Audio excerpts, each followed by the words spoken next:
everyone. So I'm back with your next class, and today's class is all about sexuality in organism. Now, sexuality in organism can be discussed under two categories, that is lower organism and higher organism. Let's see what happens in lower organisms.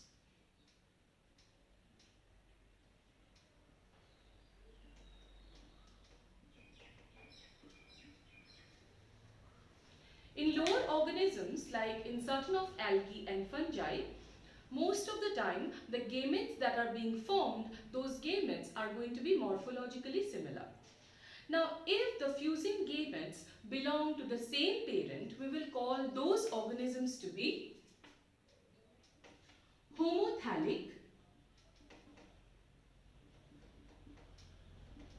Alright, because you know that in case of fungi and algae, we call their undifferentiated body to be thallus. So, when in case the gametes belong to the same parent, we will call those organisms to be homothallic. For example, Mucor, Mucido. Alright, likewise, if suppose the gametes belong to two different organisms or two different parents, in that case we will call the organisms to be heterothallic. Example, again I am going to take from a fungi, that is Rhizopus stolonifer. Alright, that was regarding the lower organisms. Now moving to the higher organisms.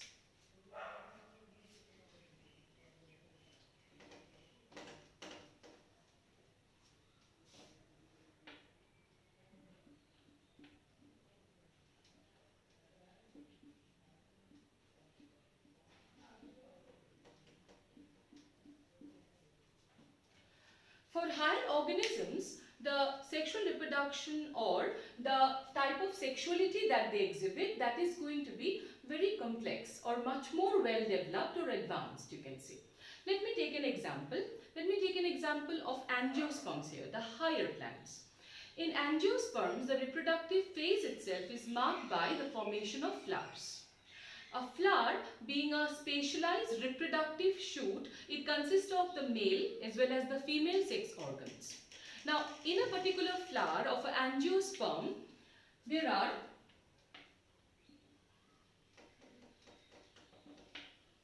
two distinct sex organs born. Male sex organ is going to be called as stamen, whereas the female sex organ is going to be called as carpel or pistil.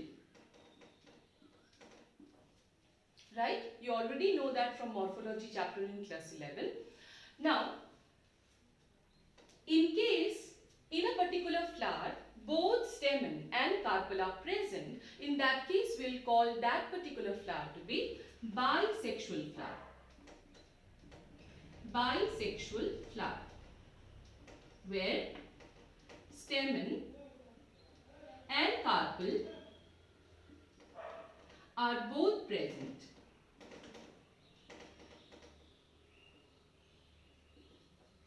Alright, but also there are certain of the species in which the flowers will have or bear either stamen or carpel. Such flowers would be termed as unisexual flowers.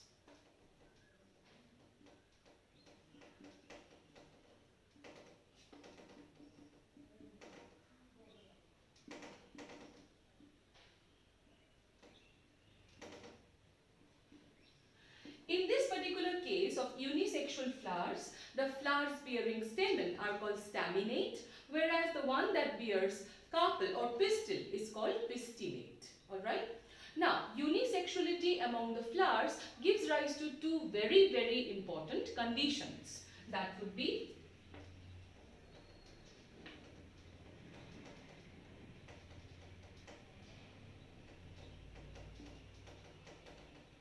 monoecious condition and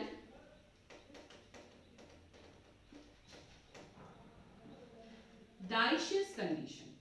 Now, monoecious condition means when the staminate and pistillate flowers both are going to be present in the same plant body. Alright? Like in case of examples would be coconut, maize, cucurbita. Alright? Whereas dioecious condition means when the staminate and pistillate flowers or the unisexual flowers are born in two different plant bodies. For example, papaya and date palm. These are very important examples. Alright. Now, let us take the example from certain lower plants for understanding monoecious and dioecious condition even more properly. Say, I am going to take the example of monoecious condition.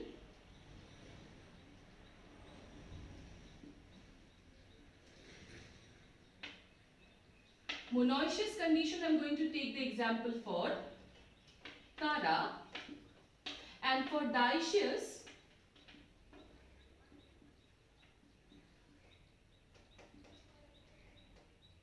I am going to take the example for Martensia.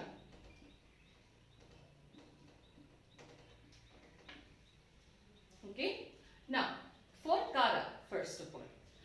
In Cara, which is a green algae, it is suggested, or most of the species are going to be monoecious. Okay. Of course, exception is there. There is one species among Cara called Cara wallichi. Cara wallichi is going to be dioecious. But other than that, most of the species under Cara are going to be monoecious. Now, to understand what kind of sexuality it possesses, let us first discuss that what is the structure of Cara. See, Cara is a plant which possesses a main axis in the plant body. Okay. Main axis which is divided into nodes and internodes. From the nodes arises certain shoot of definite growth. We can also call them primary laterals.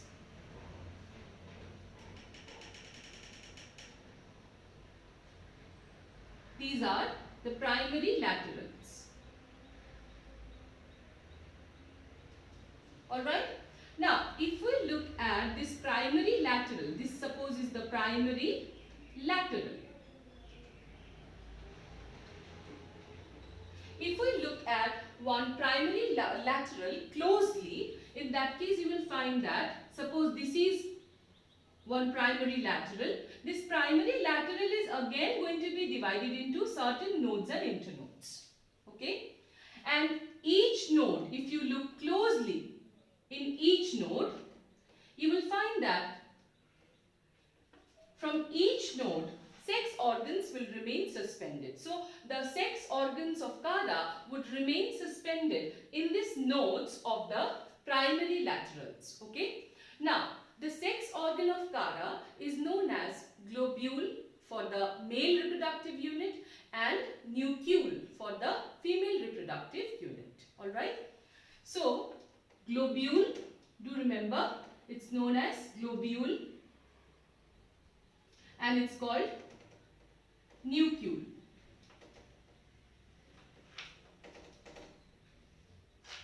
Alright. Globule will always remain below, whereas nucleus will always remain above each node. This is how they are going to look like. In case of monoecious species of Cara, I am telling you once again, there will be a main axis in the plant body. From the main axis, there will be various nodes that will be arising. From these nodes will arise certain shoots of limited growth, which we will call as primary lateral. From the primary lateral, there will be various nodes again present. Each node will bear the sex organs of Cara. Now, the sex organ organ of Kara are going to be well developed, the male sex organ will be known as globule, whereas the female sex organ will be termed as nucleus. Is that clear, all of you? Now, the male sex organ and the female sex organ, they are going to be highly developed, very well developed, and they are going to be multicellular and well jacketed. Do remember that. Okay?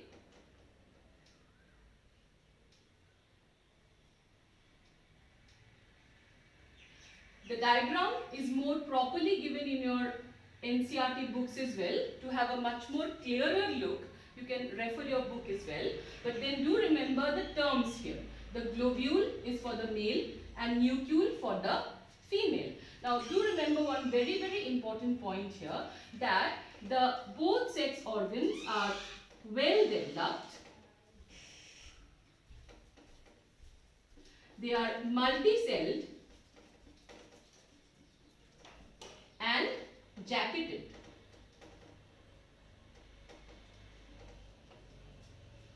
Alright, this is about Kara. That was the monoecious condition. Now regarding Mercantia, which will exhibit dioecious condition. Now Mercantia, of course, you have learned in details about its life cycle, about its structure in the plant kingdom chapter already. So just let us revise a little bit. Mercantia, if you remember, consists of a thallus structure like this.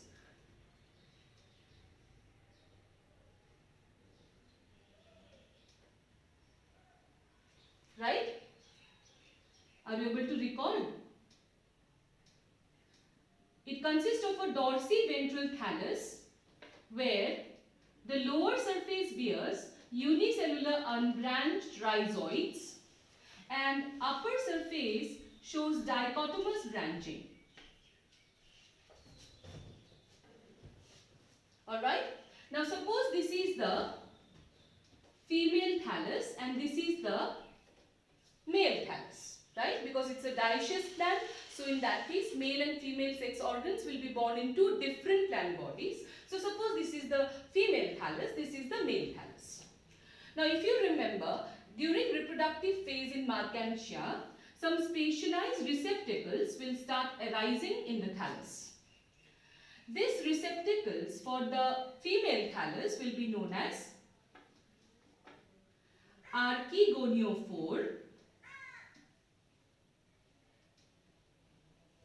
and for the male it will be termed as antheridiophore.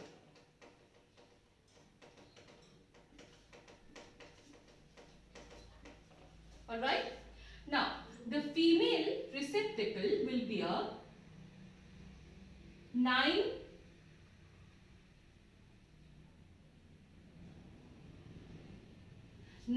cylindrical rays, isn't it? There will be rays present here.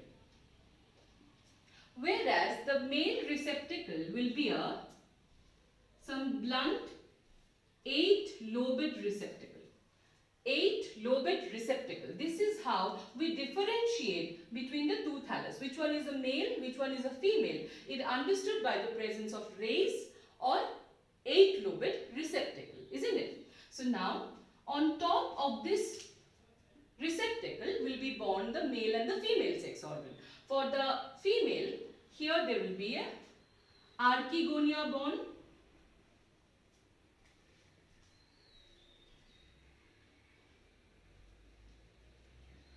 Whereas for the male here, there will be a antheridia born. Isn't it?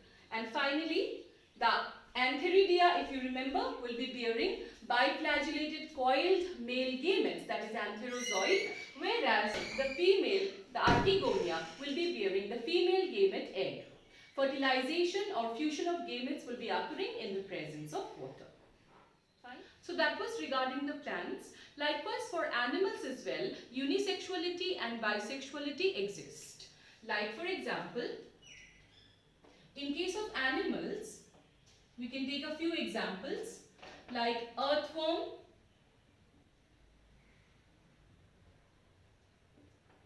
tapeworm,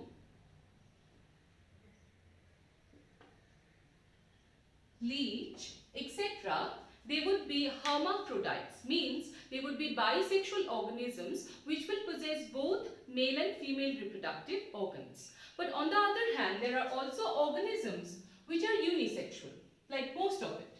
There will be unisexual as well, that is cockroach. These are bisexual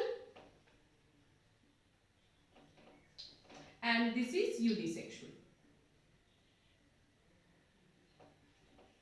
Alright, keep into account all these important examples. They are very, very important for your exam.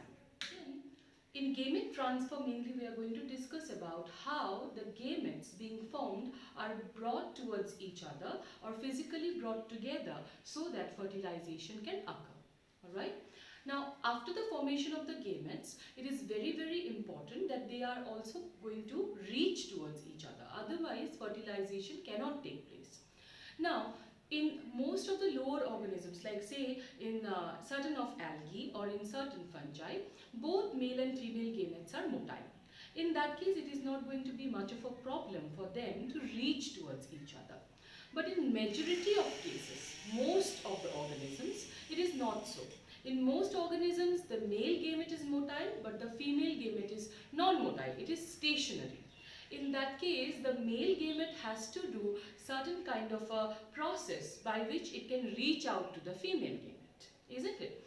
Like in certain cases or of algae or even in case of bryophytes and pteridophytes that you have learned in class 11, you know that the male gamete, that is the antherozoid, it has to reach out to the archegonial venter where lies the egg, isn't it? And this transfer is going to require some medium, and the medium in algae, bryophyte and pteridophyte is only one, that is water, right? But then what would happen in seed plants, that is gymnosperm and angiosperm? In gymnosperm and angiosperm, both the male and the female gametes, both are non-motile. So if both are non-motile, how are they going to move towards each other? Here what is done is that there is a pollen grain that is formed. And the pollen grain serves this purpose here. The pollen grain acts as the carrier of the male gamete, which will take the male gametes towards the egg, which is otherwise non-motile. Alright. Now, for this purpose, what has to happen is that the anther has to burst and the pollens have to be released. Alright. And when the pollens fall onto the stigma of the carpel, in that case they would germinate, and then as they germinate, the pollen tube will now start carrying the male gametes towards the egg. Fine. So now that I have told you about how the pollen grain from the anther reaches out to the stigma of the carpel, this is a very, very important event taking place and we call it pollination. Okay. Pollination. Alright, pollination means transfer of pollen from anther to the stigma of carpel. Alright, now pollination can be of two types.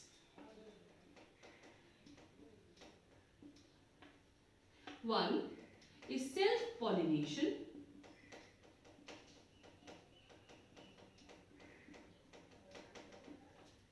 Self-pollination. So what is self-pollination? See, from this diagram it will become very clear. You don't have to even mug up the definition there. Suppose this is one flower. Flower 1, this is the carpel, so this is the stigma and this is the stamen, these being the anthers which contains the pollen grains. This is flower 1, I am not making the sepal and petal, and here this is another flower.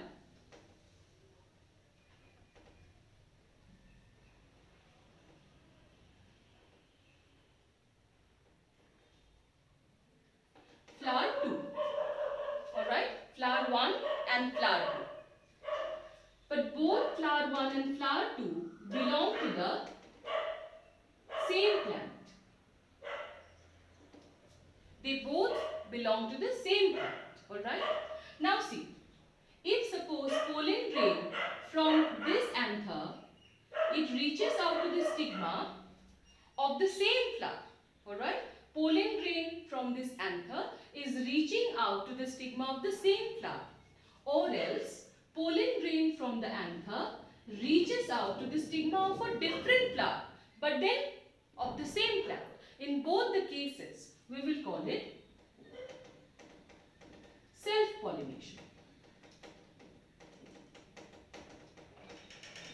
Understood, all of you? Fine.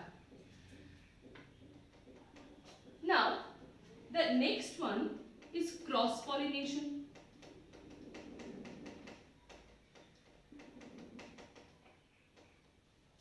What would be cross-pollination? Suppose this is now another flower that I am making here.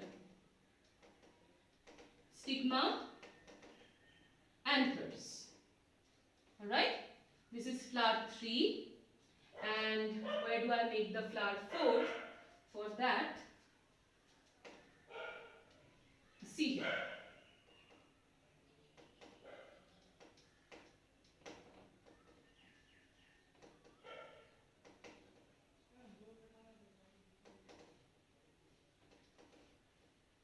This is flower 4. Now both the flowers, they belong to different plants. They are not going to be from the same plant. Rather, they are from the different plants. So now if the pollen grain from this anther reaches out to the stigma of this flower, and both being in the different plant bodies, they are not in the same plant body, they are in different plant bodies. In that case, this would be termed as cross-pollination. Is that clear? So self-pollination and cross-pollination. In self-pollination, because the male and the female gamete belongs to the same plant body, so the progeny will be exactly similar. There will be no change in them. They will be acting as clones. But here in cross-pollination, male gamete is from a different plant body, female gamete is from a different plant body. That's why they are going to be showing variation in the progeny. So there will be genetic recombination occurring. Alright, that's the main difference. So our next topic is fertilization.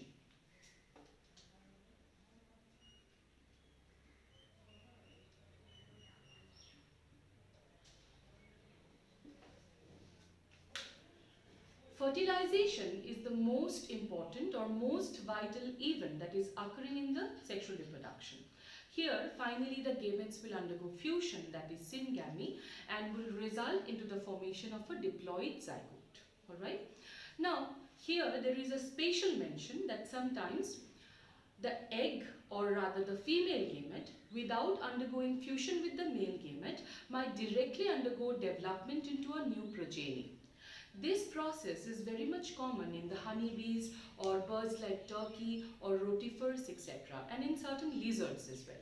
Now, this process would be termed as parthenogenesis. Alright, this process is a very important one and is called parthenogenesis. Right?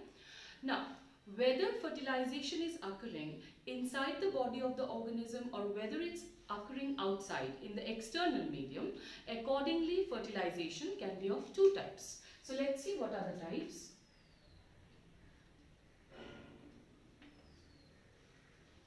There are two types of fertilization: external. External fertilization means here fertilization occurs outside in external medium.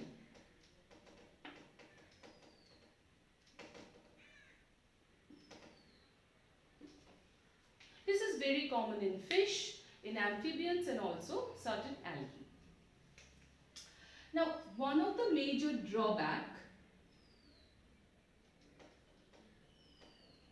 of external fertilization is that here the progeny are at risk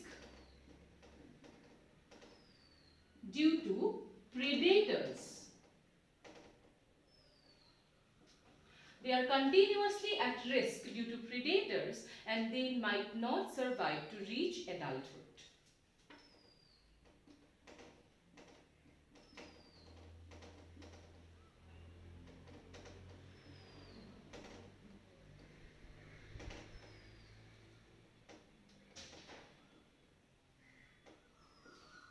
Alright, this is a major drawback of external fertilization.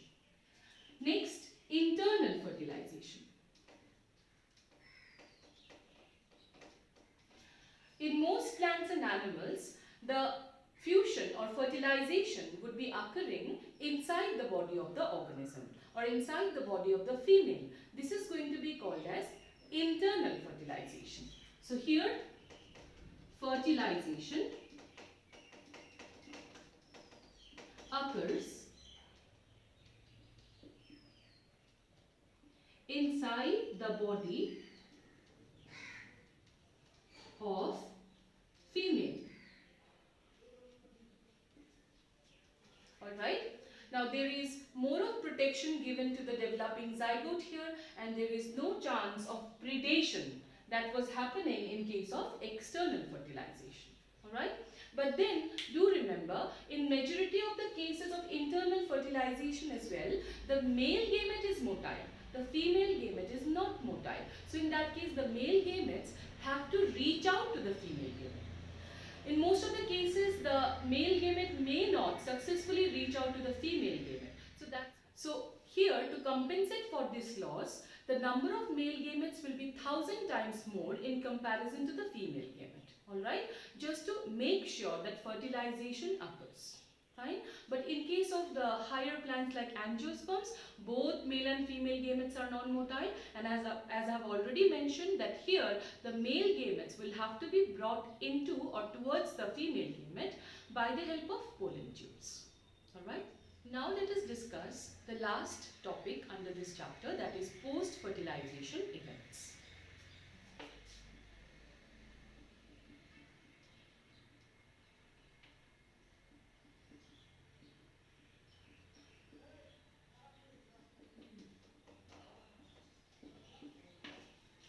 So the events that takes place after fertilization, that means after the formation of zygote, that would be referred as post-fertilization event. Now, under the post-fertilization event, we have two topics to discuss, that is the zygote and embryogenesis. So let's start with the zygote.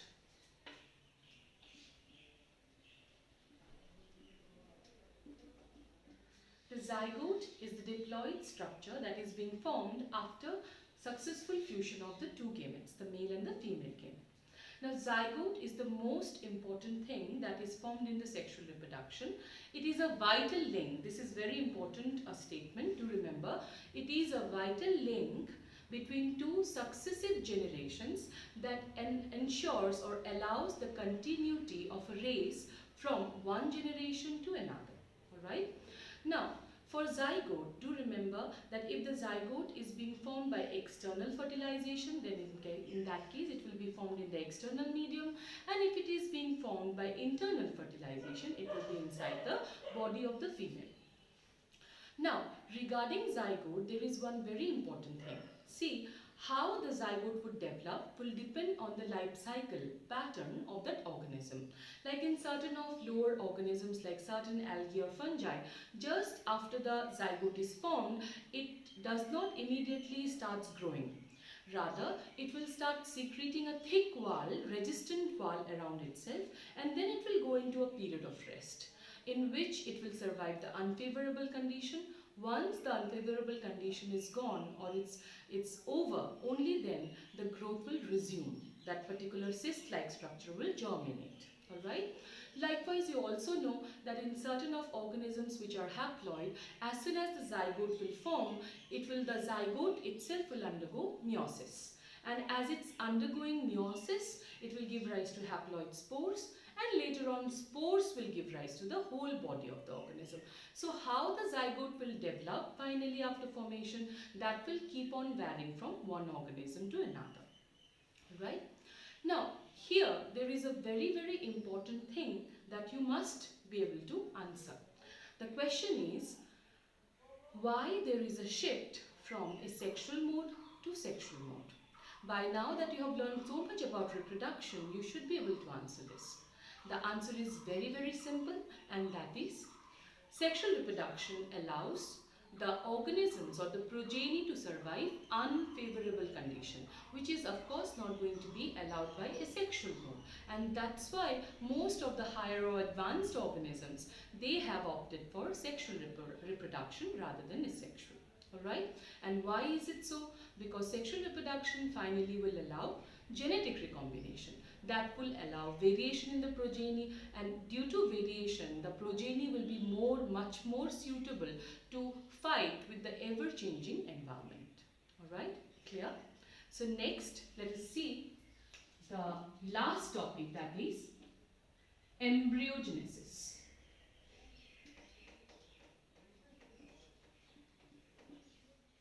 Embryogenesis is the process of formation of embryo from the zygote. Okay, how the zygote will stepwise eventually become an embryo, that process will be known as embryogenesis. Now, in embryogenesis, the zygote will have to undergo two important processes, that is cell division and cell differentiation. By cell division, there will be number of cells increasing in the zygote or particularly in the embryo. Also, by cell differentiation, the cells which are being formed, they will be able to convert themselves into tissues or organs. So in that case, the cell division and cell differentiation both are very, very important for the embryo to develop. Alright. Now, whether the embryo is being developed inside the body or it's being developed outside, that way animals can be again divided into two categories. That is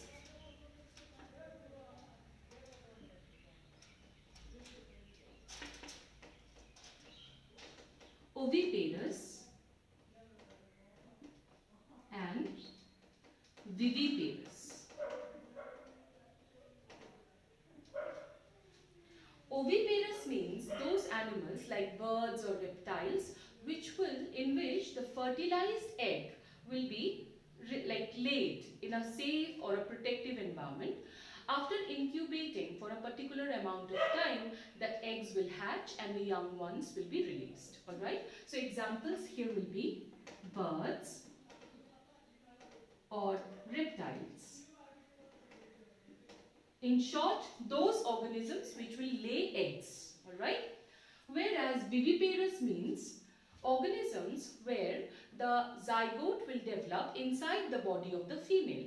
Okay. So here, after development of the zygote begins, it will start to develop into the whole organism, and after the organism will reach a particular period of growth has been completed, only then the young ones will be released from the body of the female. Of course, you know, the example will be human. Alright. So oviparous means the one which will lay eggs, and viviparous means the one in which the young ones will be released after a particular attainment of growth from the body of the female parent. Understood this? Now that was regarding animals. In plants, what would happen after the zygote starts to develop? Like in case of higher plants, if we take into consideration, you see inside the ovary, okay, remains the ovule, and inside the ovule remains the egg. So after fertilization, the zygote will develop inside the ovule, right? And once the zygote starts to develop, all these parts of the flower like sepal or petal or even the stamen, they will wither and they will fall off, okay?